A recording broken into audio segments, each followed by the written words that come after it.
Hello दोस्तों, आपका yes ITI technical classes में स्वागत है। आज की टॉपिक बहुत ही इंटरेस्टेड है। आज हम एक मोटर को बिना स्टार्टर के द्वारा चलाएंगे और देखें क्या वो बिना स्टार्टर के भी चल सकती है। ये देखिए, एक कन्वेयर है, ये एक कन्वेयर, इसको चलाना है। ये हमारा मैकेनिकल लोड है, ये मैकेनिकल लोड है। ये कन्वेयर का जो भी मैकेनिकल काम था वो कर चुके हैं। बेल्ट है, इसका रोलर है और ये ऊपर कवर करने के लिए, बारिश से बचाने के लिए ये लगाए हुए हैं। इसको फिर बाद में कवर कर दिया जाएगा। तो हमें इस मोटर द्वारा इस बेल्ट को घुमाना है।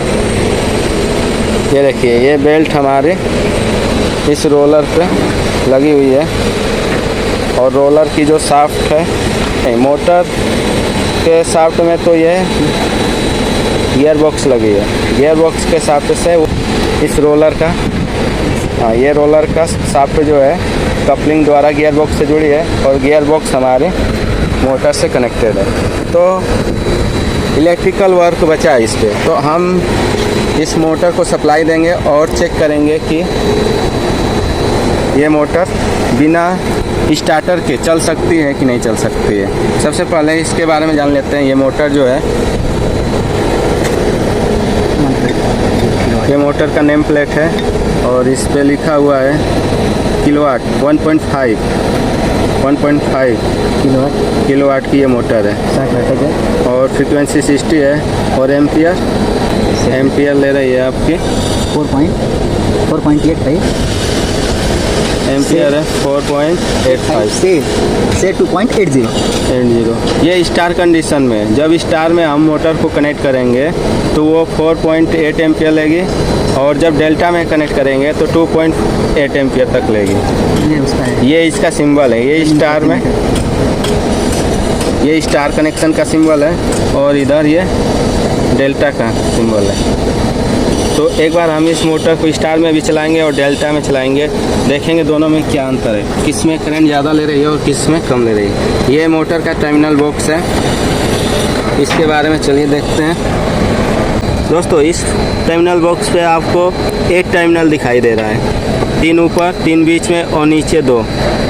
तो ये 3 ऊपर जो है, देखिए आपको दिख रहा है, U1 V1 और W1 है। E1 V1 W1 और W1।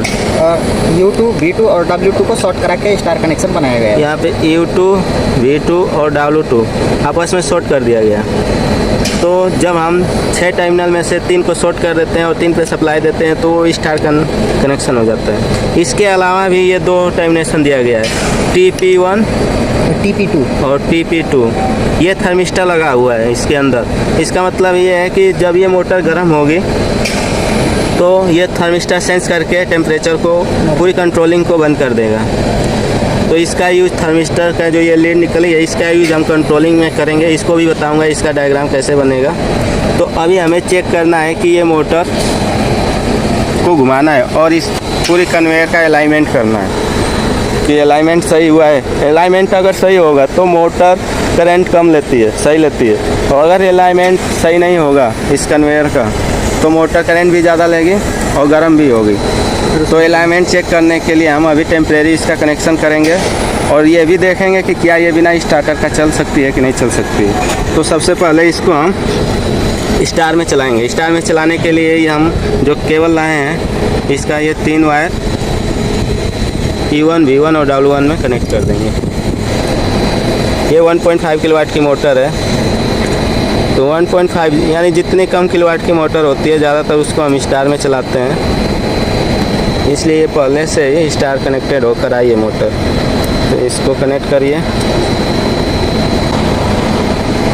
इस वीडियो में दोस्तों आपको यह भी पता चलेगा कि मोटर पे हम कैसे स्टार कनेक्शन करते हैं और कैसे डेल्टा करते हैं।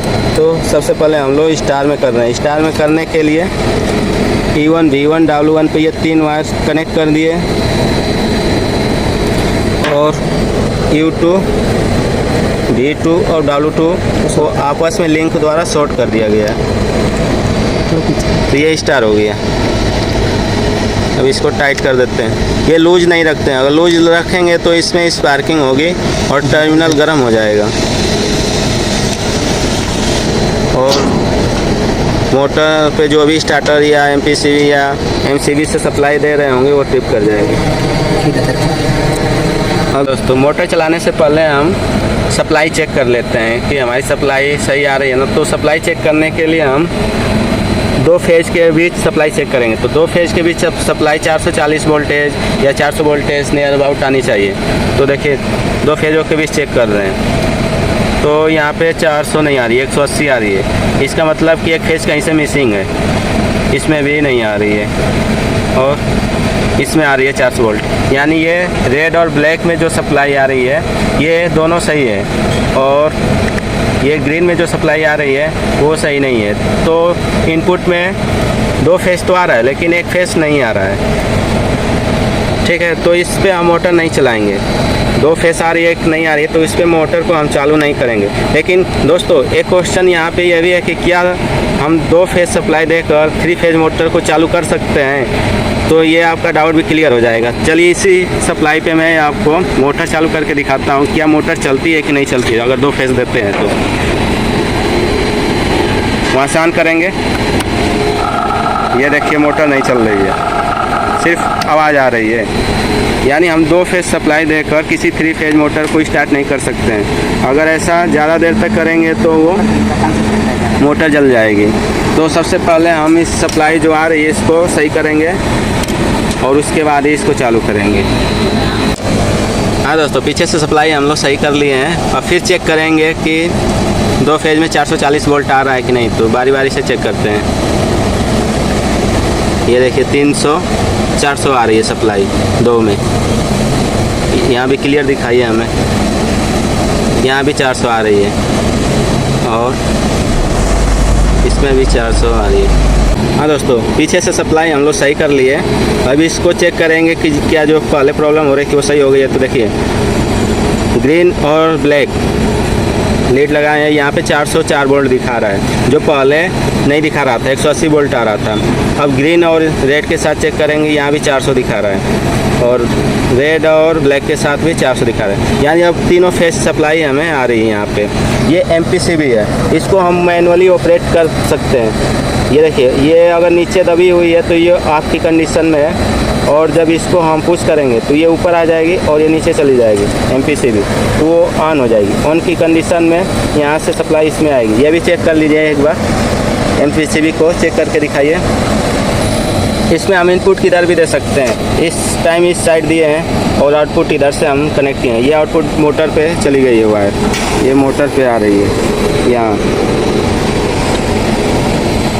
ये वायर मोटर पे आ रही है। तो आउटपुट साइड में बिना वो ऑन किए अब यहाँ पे चेक करेंगे और देखेंगे। यहाँ पे देखिए 0 वोल्टेज बता रहा है।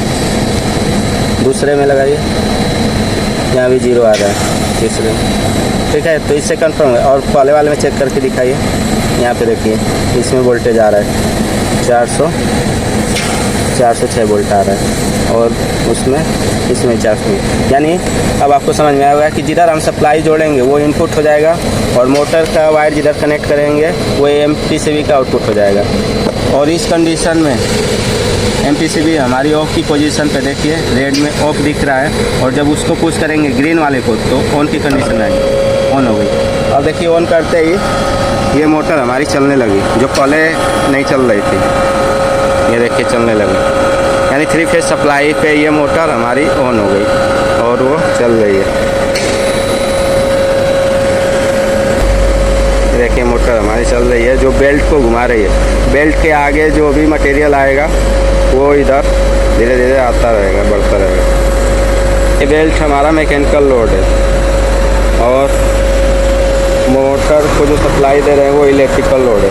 और ये मोटर देखिए रोलर घूम रहा है, रोलर से ये कपलिंग, रोलर की जो कपलिंग है वो गियर बॉक्स की कपलिंग से कनेक्ट है, और गियर बॉक्स का जो शाफ्ट है वो रोलर के शाफ्ट को घुमा रहा है। और गियर बॉक्स के अंदर यहाँ पे मोटर की शाफ्ट और गियर बॉक्स की शाफ्ट कनेक्ट है, वो दिख नहीं रही है, वो अंदर से कनेक्ट होती है। तो ये मोटर जब चल रहा है हमारा तो वो गियर बॉक्स के शाफ्ट को घुमा रहा है और गियर बॉक्स के शाफ्ट से वो हमारा रोलर चल रहा है और ये कन्वेयर उस पर चल रही है। एक डाउट और भी मैं दोस्तों आपका क्लियर कर दे रहा हूँ कि मोटर है क्या, मोटर क्या होती है। तो मोटर एक ऐसी डिवाइस है जो इलेक्ट्रिकल एनर्जी को मैकेनिकल में चेंज करती है। तो देखिए, इसको जब हम 3 फेज सप्लाई दे रहे हैं तो ये मोटर क्या कर रही है, इस बेल्ट को घुमा रही है। अगर हम 3 फेज सप्लाई नहीं देंगे तो ये बेल्ट भी नहीं घूमेगी। तो मोटर को 3 फेज सप्लाई दे रहा है और वो इलेक्ट्रिकल सप्लाई को किस में चेंज कर रही है, मैकेनिकल में चेंज कर रही है। दोस्तों अगर वीडियो अच्छी लगी हो तो लाइक कीजिए और हमारे चैनल को सब्सक्राइब कीजिए। हाँ दोस्तों, इसमें हमें अभी ये भी चेक करना है कि स्टार कंडीशन में मोटर कितना करंट ले रही है। तो इसको चलिए चेक कर लेते हैं, मोटर करंट कितना ले रही है, उसको चेक कैसे करते हैं। तो देखिए, चलिए करंट चेक कर लेते हैं। मोटर हमारा अभी रनिंग की कंडीशन है, देख लीजिएगा मोटर चल रही है। और इसका हम यहीं पे पास में ही चेक करेंगे। वो MPCB पे भी चेक कर सकते हैं, इनपुट और आउटपुट दोनों साइड में किसी में भी लगाकर क्लैम्प मीटर को चेक कर सकते हैं। तो R फेज में लगाइए। करंट चेक करने के लिए पहले क्लैम्प मीटर पे जो हमारी सेटिंग है वो एम्पियर पे कर